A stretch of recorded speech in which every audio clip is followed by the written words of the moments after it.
দুপুরের অনেক অনেক শুভেচ্ছা। দেখো বন্ধুরা, দুপুরে আমি কী করছি দেখো, তোমাদের একটা আমি ভিডিও দেখতে চাই। দেখো, যেহেতু আমরা গ্রামে থাকি তাই দেখো এই সময় গরমের সময় নিম খাওয়াটাও আমাদের খুব জরুরি। শরীরে যেমন মিষ্টি করে নিম তেতো, কিন্তু এর উপকার অনেকটাই। দেখো বন্ধুরা, আমরা কীভাবে এগুলো সংগ্রহ করি।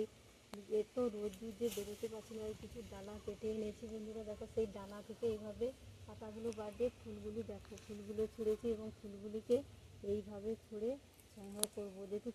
যেহেতু এখন কিছু আধা ফুটে গেছে, ফুল ফুটে যাওয়া মানে ঝরে যাবে, এখন পাবো না। তাই আমরা দেখো কিছু দিনের জন্য যাতে 2 মাস ধরে এগুলো খেতে পারি এইভাবে ছুঁড়েছি, দিয়ে রোদ্দুরে দেবো, রোদ্দুরে শুকনো করে নেবো। তারপরে এগুলি রাখলে অনেক দিন ধরে খাওয়া যাবে। দেখো কিছু আগে শুকনো করেছি, সেটাও তোমাদেরকে দেখাই। দেখো এগুলো রোদে দিয়ে শুকনো করে রেখেছি, এগুলি আগে তোলা হয়ে গেছে। আর এখন তুলছি, দেখো বন্ধুরা কতগুলো তুলেছি। এইভাবে আমরা তুলে সংগ্রহ করে থাকি। আর এত গরম যে বন্ধুরা, দেখো আমাদের বাড়ির কুকুরটির কী অবস্থা দেখো, এবারে জিভ বার করে চিৎকার করছে বন্ধুরা।